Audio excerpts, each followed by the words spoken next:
नमस्कार. स्वयंपाकघर निलिमा किचनमध्ये तुमचं सर्वांचं खूप खूप स्वागत.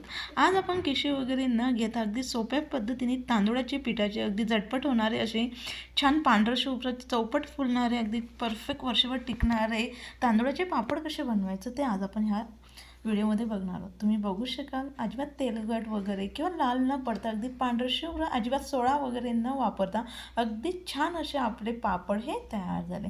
चला आपण रेसिपीला लगेच सुरुवात करूया.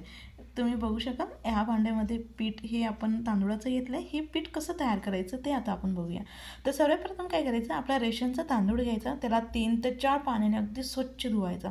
तांदूळ अगदी छान स्वच्छ धुवून झाल्यानंतर लगेचच त्या तांदूळाला आपण उन्हामध्ये किंवा फॅन खाली अगदी पूर्णपणे कोरडा सुकवून घ्या आणि त्यानंतर जेवढं शक्य आहे तेवढं अगदी बारीक असं त्याचं पीठ आपण तयार करून घ्यायचं. गिरणीवरनं या पद्धतीने आपण त्याचं पीठ हे तयार करून घ्यायचं. जर तुम्हाला थोडीफार भीती वाटत असेल म्हणजे तळे वगैरे जातील असं, तर त्यावेळेस काय करायचं, थोडेसे साबुदाणे आपण तांदूळामध्ये मिक्स करा आणि तांदूळांसोबत साबुदाणे देखील दळून घ्या. त्यामुळे तुमच्या पापडांना अजिबात तळे वगैरे जाणार नाही. त्यानंतर लगेचच आता आपण तांदूळाचे पापड अगदी परफेक्ट पिठाचे कसे तयार करायचं ते बघणार आहोत. अगदी परफेक्ट प्रमाणामध्ये कशा पद्धतीने बनवायचं ते आज आपण अगदी डिटेल्समध्ये बघणार आहोत.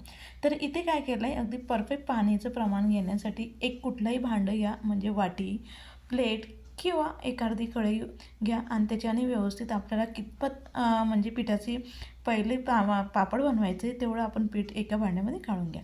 तर इथे मी एक काचेची वाटीभर तांदूळाचं पीठ घेतले. त्यामध्ये आपल्याला लगेच फक्त चवीनुसार मीठ हे मिक्स करून घ्यायचं आहे. साईडला त्यासाठी लागणारं पाणी आपण गरम करून घ्यायचं.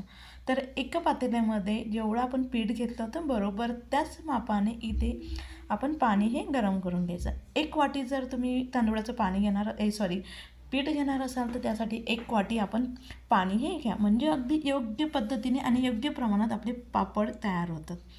तर इकडे लगेच आपण पाणी गरम करून घेतलं आहे. पाणी आपलं फक्त आपल्याला हलकीशी उकळी येईपर्यंत पाणी गरम करायचं आहे. त्यानंतर लगेचच ते पाणी आपल्याला ह्या पिठामध्ये मिक्स करून घ्यायचं आहे. हाताच्या सहाय्याने नाही तर आपण काय करायचं, 1 चमचा घ्या, त्याच्याने व्यवस्थित मिक्स करून घ्यायचं, जेणेकरून पीठ जे असणार आहे ना ते जास्त आपल्याला घट्टसर म्हणजे असं तयार करून घ्यायचं आहे. अलर आपल्याला फक्त पाण्यामध्ये याला मिक्स करून घ्यायचं आहे.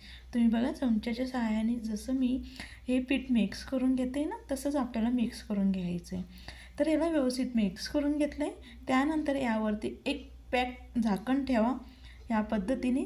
आता आपण हे झाकण झाकल्यानंतर 10 मिनटंभर असंच याला राहू देणार.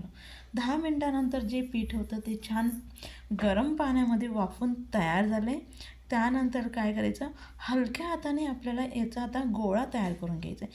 अगदी जसं आपण कणिक वगैरे मळून घेतो अगदी दाबून, तसं अजिबात आपल्याला मळून घ्यायचं नाही. हलक्या हाताने याचा फक्त आपल्याला हलकासा असा गोळा तयार करून घ्यायचा आहे, जेणेकरून आपण याला चाळणीमध्ये व्यवस्थित ठेवू शकेल. तर अशा पद्धतीने आपण काय करायचं, मध्यम आकाराचे आपल्याला याचे गोळे तयार करून घ्यायचे. अशा पद्धतीने आता आपण गोळे हे तयार करून घेऊ. तर इकडे आपल्याला ते गोळे पुन्हा आणखी वाफवून घ्यायचे. त्यामुळे काय होणार आहे, आपले जे पापड आहे अगदी छान तयार होतील, अजिबात तळे वगैरे जाणार नाही. तर खाली कढईमध्ये पाणी गरम करून घ्या, त्यामध्ये लगेच ह्या पद्धतीची चाळणी किंवा आपण इडली पात्रामध्ये देखील वापरून घेतली तरी काही हरकत नाही.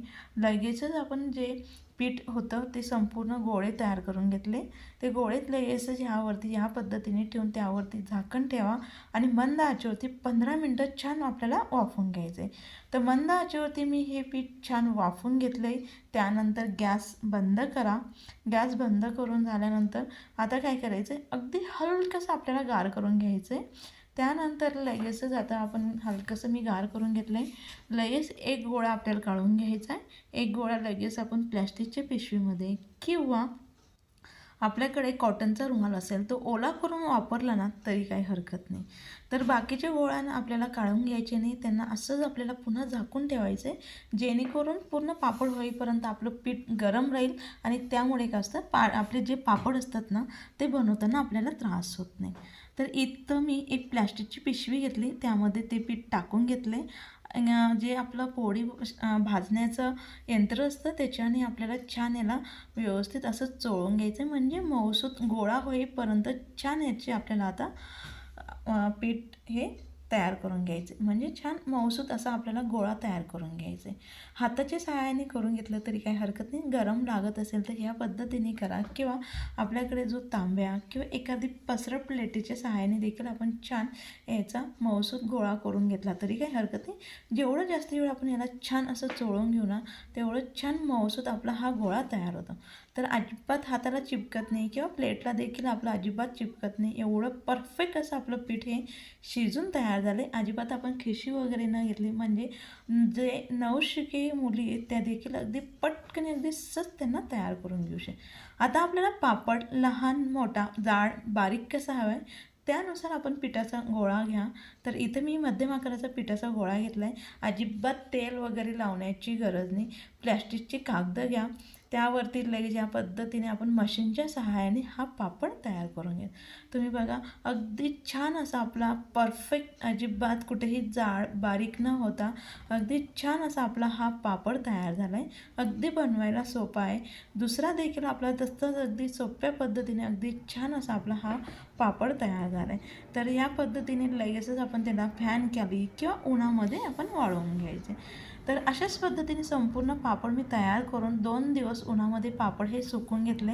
जेवढे दिसायला आपले पापड सुंदर दिसत आहेत तेवढे अगदी छान पांढरं शुभ्र आणि अगदी चविष्ट, अजिबात सोडा वगैरे न वापरता अगदी झटपट पद्धतीने आपले हे पापड तयार झाले. त्यानंतर आता लगेच तुम्हाला मी तळून दाखवते. 4 ते 5 पट अगदी मोठा आपला पापड हा तयार होतो. एवढा म्हणजे अजिबात सोडा न वापरता अगदी छान असा आपले पापड तयार झाले.